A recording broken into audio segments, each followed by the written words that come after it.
Hi there, I'm Clifford Bates, and welcome once again to Reading Aristotle's Politics. Today we're continuing the third part, chapter 17, which is book 3, which continues the three logoi of the Pambasilea. This is discussion of kingship, whether this debate between whether kings should a absolute ruler, should a king, the best man, rule absolutely without law, or should the law rule? And this is like a dialogue in the sense that there's been chapter 14, which we had discussion of kingships that were 4 kingships that became 5. But starting in chapter 15, we discussed that those 5 become really 2. And of these 2, one, the first, the Spartan, the reduction of the first 4 into 1. But those aren't really a regime. That's really more of an office. Whereas the king of who rules absolutely is the over all matters. This is more the regime, and therefore this is the one with the question we'll look into whether it's better than this. But then that question of should we have is this rule over one person beneficial becomes rather should the law should one best man rule, or should the laws rule? Okay, and this has been the debate. So chapter 15 was mostly about the argument for the best man, the one who is best to be ruled, with some kind of arguments against. Now 16, last chapter was all about the law. The law kind of gets the bigger. It's the argument for the law gets flushed out here. And now we have here is kind of this. We start with 17 again. And yet, while these, so let's continue with chapter 17 in a sense, right here, right? And yet, while these arguments hold in some cases, and others perhaps they do not. So it suggests there's an aporia here, right? That the arguments, that both sides have their arguments, and sometimes they hold well, and the other ones that don't hold well. He says, for nature there is a certain people apt for mastery, another apt for kingship, and another that is apt political. Okay, therefore there are certain people apt for mastery, apt for kingship, and apt for political. Okay, and this is both just and advantageous. So he's saying that there's certain people that by nature there are certain people that has and it's apt. I mean, it has an inclination towards or has a propensity towards something. That there are people who are apt to mastery, to be ruled despotically, like a master, and there's people who are apt to be like a king, like a father. And the king is like this rule, this, and then the last is political rule. Right? Nothing, however, is naturally apt for tyranny, or the other regimes that are deviations. These are contrary to nature. Now, this is an additional clause. In other words, this is in fact this is another voice saying, well, but only the good regimes are by nature. Okay, again, that's true. Yes, deviant regimes. No, they're not by nature. They're deviations from nature, right? Therefore, tyranny and those other defective regimes aren't really what we're talking about here, right? So, okay, understand, because these are contrary to nature. The idea is it's that the defect is a defect. In other words, defect. What is natural is what is best. What is the beneficial? What is intended, and what is beneficial? This is what nature intends. And things that fall from that or deviate from what's the intent, what is the norm, that's the intention. This is not natural in that sense, but rather deviations, and therefore they're contrary to the intent of nature. Okay, pardon. Get a little acid. Pardon. Oh God, sorry. Bad manners. Um, Again, from what has been said at any rate, it is evident that among similar and equal persons, it is neither advantageous nor just for one person to have authority over all matters, regardless of whether there are laws or not, and that he acts as law himself, whether he or they are good or not, and even whether it is better with respect to virtue, unless it is in a certain manner. So, whoa. So therefore, he makes a point here. This point is that if the people are mostly relatively equal among similar and equal persons, it is neither advantage or just for one person to have authority over matters, regardless of whether there are laws or that there's laws or there's not there's decisions. This is a question of whether who should rule. In other words, the argument here seems to me that if people are relatively similar and equal, then it's one. It should not be a situation where in other words, one person should have authority over all matters, and it's regardless of the question of law or no law, and is regardless of whether that person is good or they are. In other words, whether the person or them are good or not good. The question of their virtue. And even if he is better respect to the virtue, again, this is a question of whether how similar they are. If they're equal and generally equal to they are, in other words, if they're generally equal, it's not good for there to be one person to have that. This seems to be the argument of politics. This is what distinguishes this is the political problem. That the realm of politics assumes, in other words, political activity arises because there is an equality. There's no simple ruler. If, in other words, the king is the one.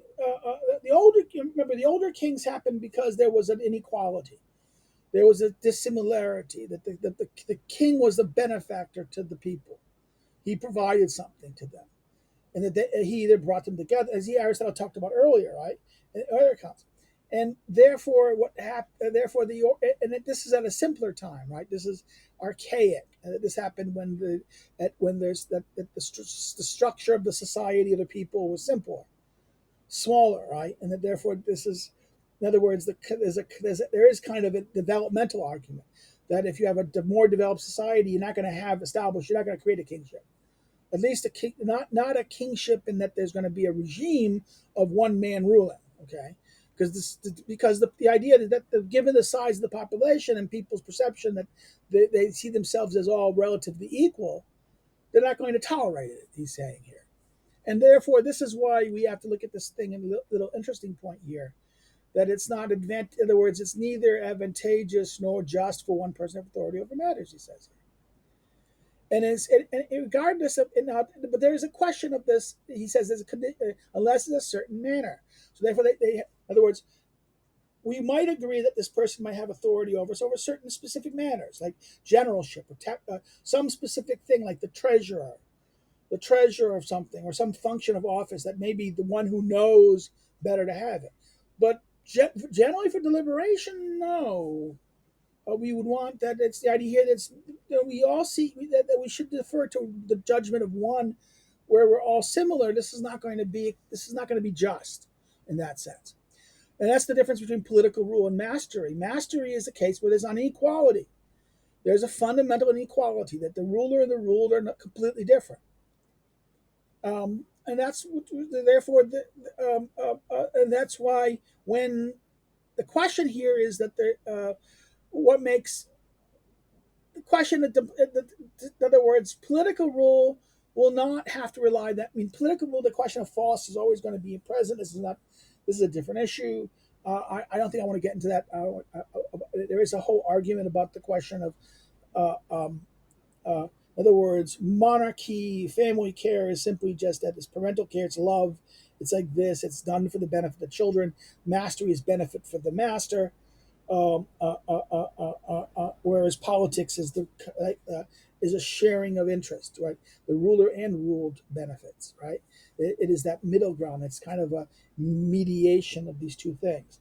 The difference is that where kingship is generally it's usually voluntary because people accepted it because it was beneficial, and that when it ceases to be beneficial, it becomes less kingship and more the slavery, right? It becomes more masterly. Masterly is usually those who have power and might over someone. Therefore, political rule, when it ceases to be just political rule, in other words, when it ceases being done for the benefit of the common advantage of the people of everyone, but rather only for the ruler's advantage or advantage of the ruler, friend or like or thing like that, at the expense of the majority of the citizens. Well, then the nature of the rule becomes despotic, right? That's the whole point he points to here. So let's continue here now. Next thing, line 3. What the manner is not. What the manner is must. What the manner is must now be spoken of, though in a sense it was spoken of previously as well. So we're going to speak of something that the matter. I think this is matter, not manner. I think that's a typo here. I think this is a case of a typo in the text. The issue that's be spoken of now, right? Spoken of previously as well.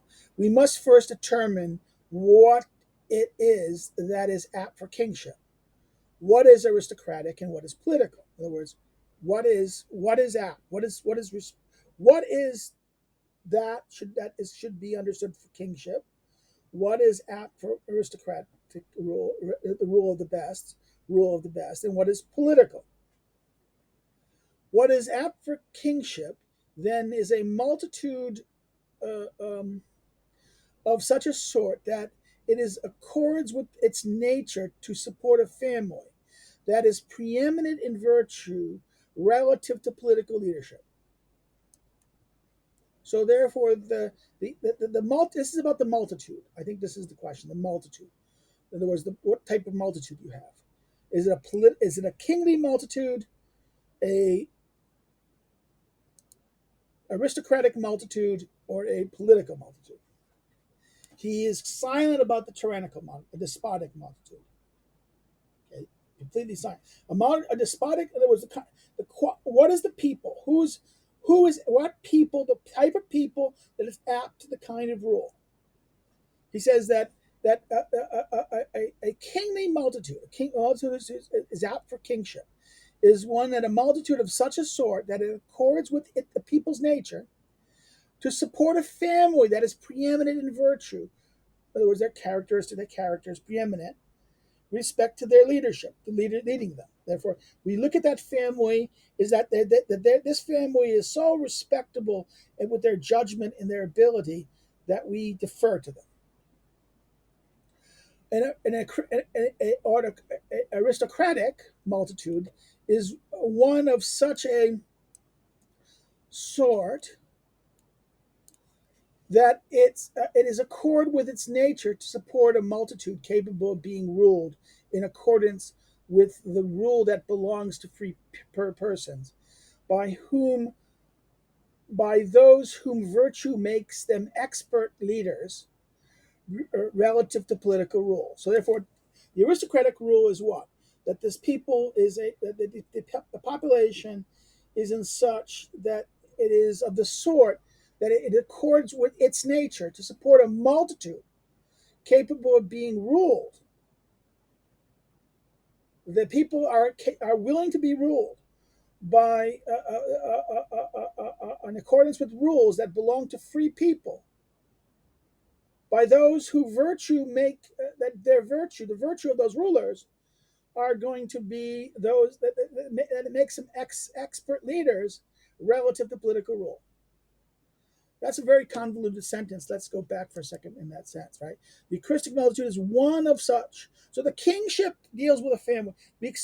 We choose that we're a population that we all expect the preeminence of a virtue of a family. Here is that we are is a multitude of a sort that accords with its nature to support a group of people, a multitude, of being ruled. The multitude is willing to be ruled, capable of being ruled, in accordance with the rule that belongs to free people. They're ruled like free people, but by people who are experts at relative to political rule.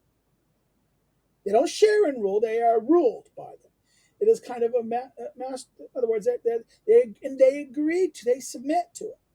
Their nature is that they will submit to their rule.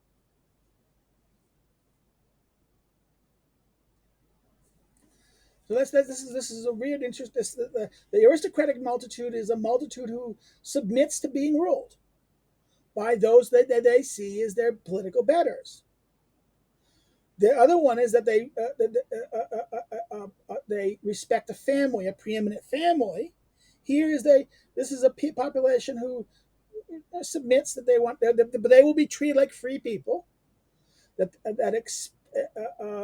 other words, accordance with rule that belongs to free people by those whose virtue makes them expert in leaders relative to the political rule, right? And last, the political multitude is one in which there arises in accordance with its nature a military multitude, capable of ruling and being ruled in accordance with a law distributing offices on the basis of merit to those who are well off, right? In other words, this is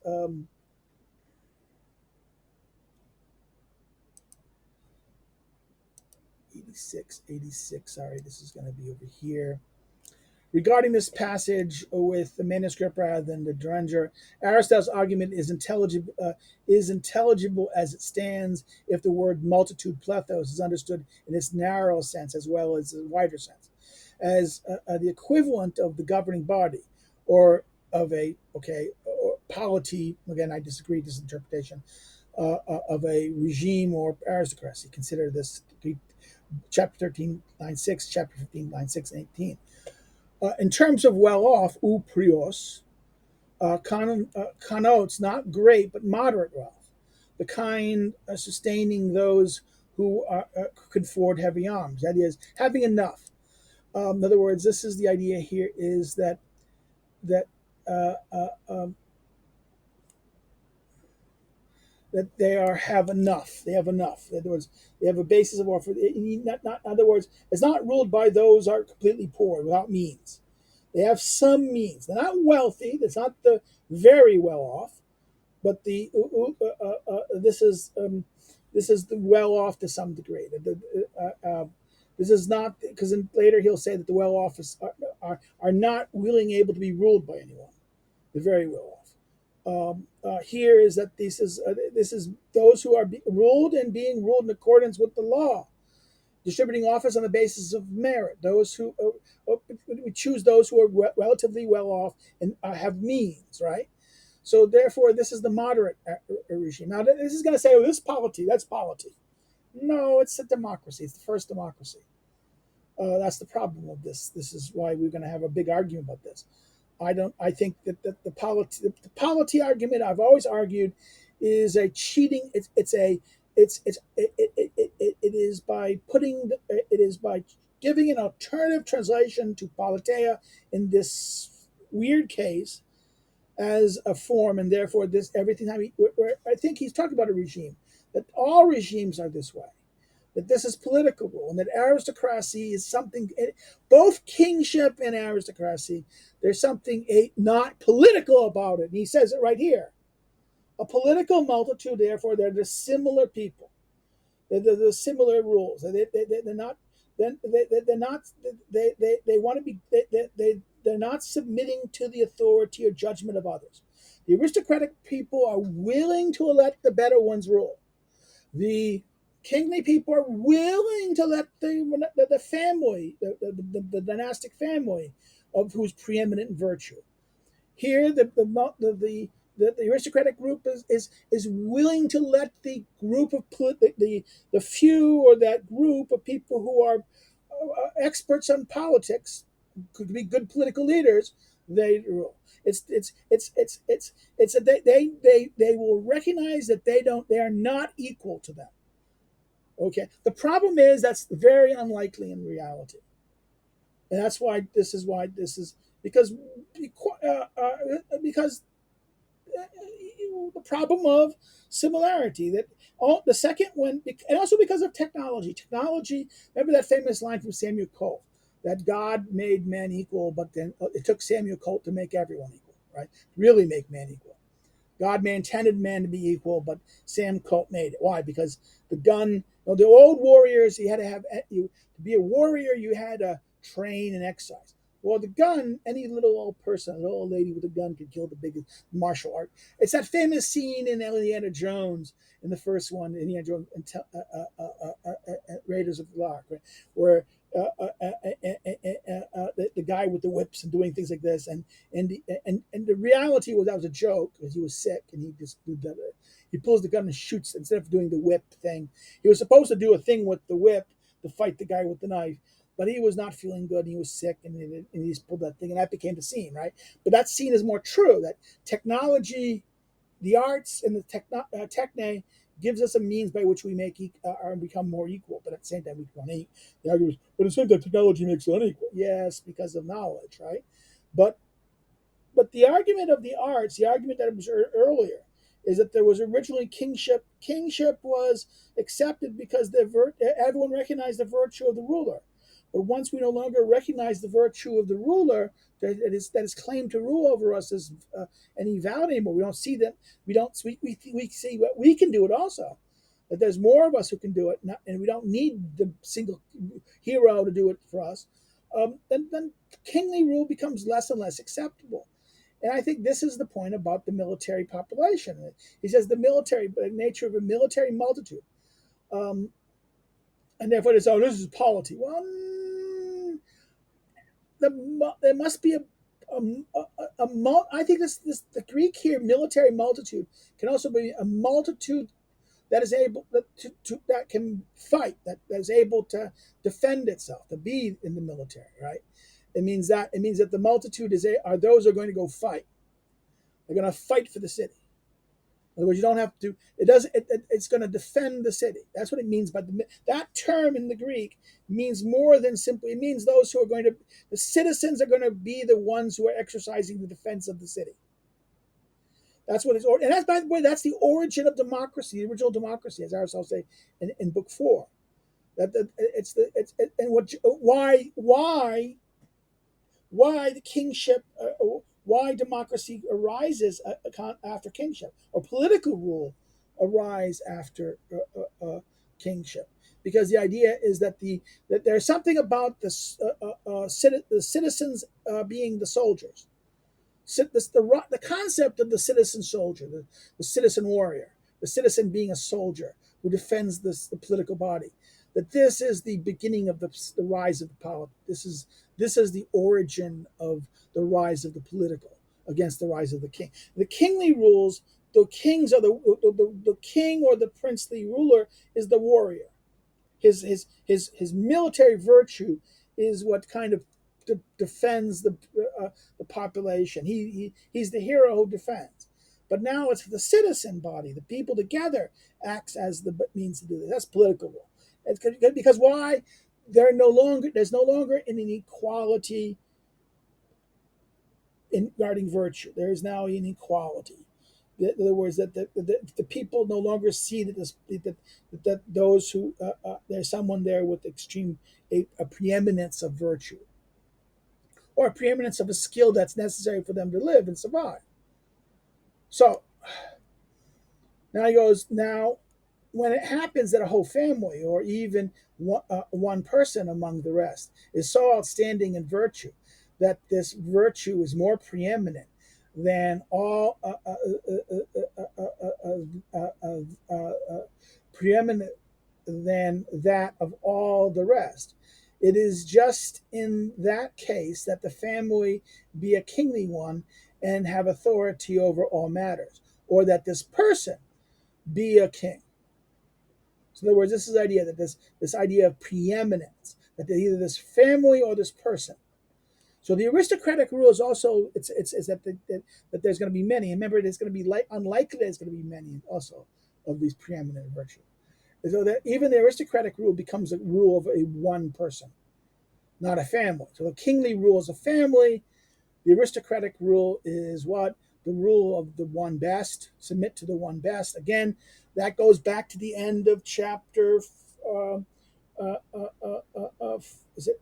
I think 13, where he mentions that what to do about the one who's preeminent in virtue. Right.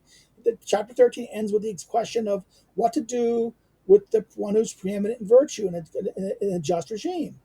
In the unjust regimes or the other regimes, we kind of will ostracize them or or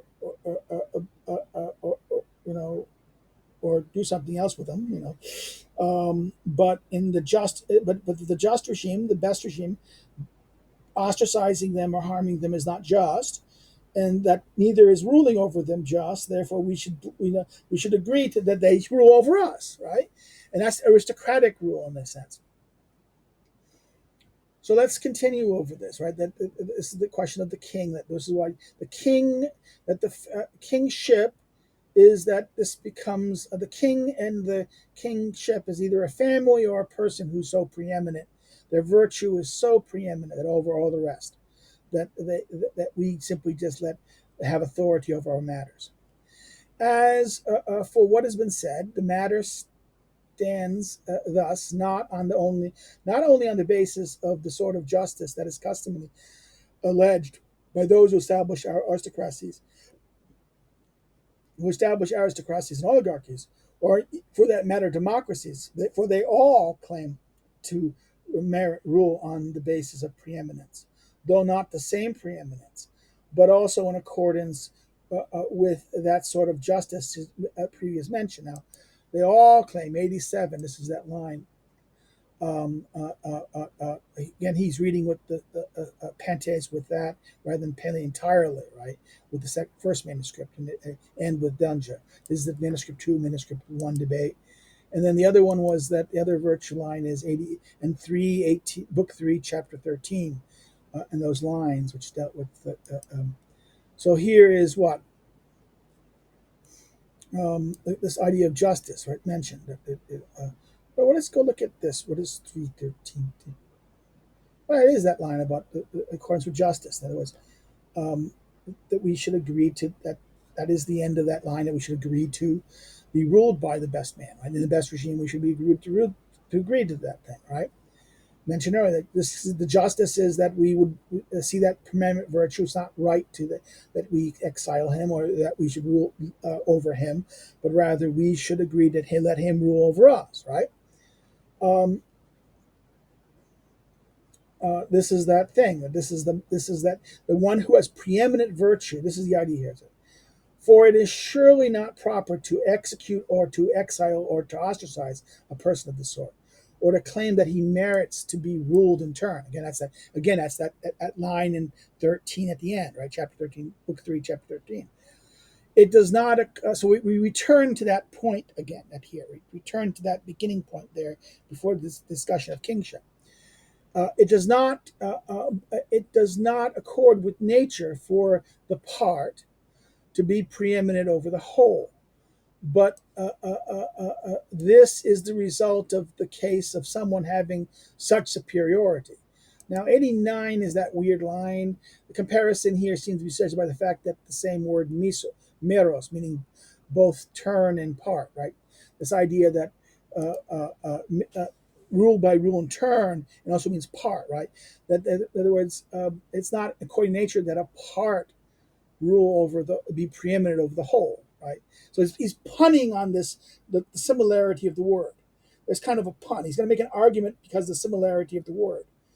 Now the question here is this really valid? And that's an aporia. In other words, you can poke the hole in this argument, saying, well, a simile does not an argument make. Okay, I'm sorry. In other words, that this idea of this preeminence. Well, you have not addressed. You have not this answer does this reasserts only the claim you said earlier. It doesn't address the arguments they made against it. So we have an aporia here. We don't we get a restatement of this argument for the best. We have this argument about the political multitude, but the multitude doesn't deny the political character. The political character still exists. But then he tries to suggest that the political character is solved because of the military matters. But again, that's a weird thing we can argue against, that this is the political character. That therefore there's something, in other words, aristocracy, and that the aristocracy and the kingship, the kingly multitude is someone who lets a family rule, whereas the aristocratic thing is the one who best rules. We get the return of the beginning point of this challenge that we should submit. That the rule justice demands that we if someone who has preeminent virtue, but this begs the question: does such a person really exist? And is that virtue really relevant politically? If it's not relevant politically for the sake of the city and the city's survival and the well-being of the city and for ruling of the city in that sense, really ruling, that this virtue is this person is a great virtue, great thing, but it's irrelevant for the benefit of the city, then or remember the point of the city is living together, living well. If they cannot help the city to live well, cannot help the community to live well, then that doesn't matter if they're so virtuous. In other words, they have to be. It has to be about and the idea here is that the people have to be in such a situation that they need them to rule over them, or they're willing to let the other person because of their virtue rule over them, right? But what happens is this question is that it's not so that as it continues, are preeminent over the whole as a result of superiority in some case. In other words, is not according to nature for the part to be preeminent of the whole, but this is a result of, in some cases, of someone having such superiority, right? So if you have such superiority, that should be ruling of the whole. But the question is this is this superiority real, or is this merely one asserted? Okay, that's one question that is not been addressed. Second is that so all that remains is for a person of this sort to be obeyed, right? So be obeyed. But he can't use force. Must be everyone must agree with this willingly. You can't use force in that sense. You have to be therefore you for this regime to occur. You need good people. You need totally virtuous people who who sees this person as their better, right? And have authority simply and not, in other words, that they are to be. All that remains is for a person of this sort to be obeyed and to have authority simply and not in turns. Again, that's a condition of where you have to have a good regime.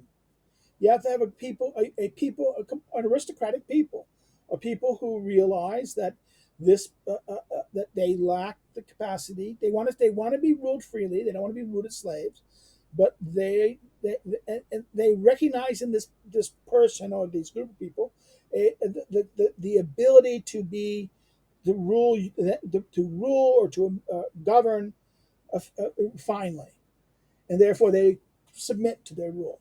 Again, that echoes what is talked about at the beginning of end of 13, right? That this person of preeminent virtue, we just simply just obey them.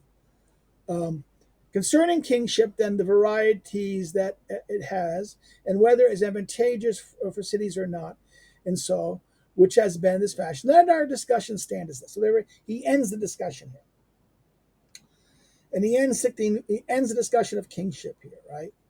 Now we're going to stop here, and we're going to finish book 3. And the next thing is going to be a short one. Actually, it's very short. In fact, yeah, how short is it? Yeah, it's like, well, okay. Let me just add this 18. Eight, 3. Well, no, I'm gonna stop. Yeah, I'm gonna stop. I'll make a small one. I'll let you go. Now, if you have any questions, put the questions below, and I'll respond to them, and I'll answer them. If you liked what you saw, like and share with friends and people. If you haven't subscribed, if you don't like, you can say like this. Please put something in a comment that at least maybe I can learn something from if what we're doing better. Another thing you can do is subscribe if you haven't subscribed already, so you get the notifications. You can follow me on social media below. Other thing you do if you want to help, because I talk about this money. Money shows quickly. It's like YouTube is changing how it's doing things. It's now the size of my videos are large enough now that I have to buy more space. And that if you want to help, do subscribe to our Patreon. I understand, but then again, you're saying, well, you're not doing anything special for us, so why should we give you? Tragedy Commons problem, right? This is the kind of free rider problem. I'm going to be doing this no matter what. It's starting to cost. Hopefully, people would help, but I understand maybe not. Uh, I'm not that bright to give or that effective yet to do stuff like special things. But again, if it's built there, I will do it. Okay. What is that line from Field of Dreams? If you build it, they will come. If you create the Patreon, I built it there, and if you're going to come and make it, I will eventually have to respond to you. Okay, great. That's okay. But that's one way. The other way you want to help, you can find other means. You can send money. No, buy my book, Lulu by Lulu. It's a notebook on Aristotle's politics. It's like a Cliff's Notes on the politics. It's a study guide, aid, text aid. It's not interpretation. It's not a commentary.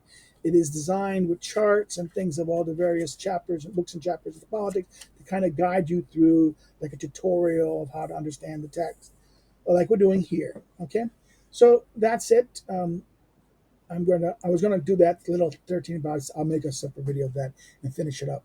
So that'll be the next tomorrow. We'll finish up book 3. Take care and bye bye. Have a good day.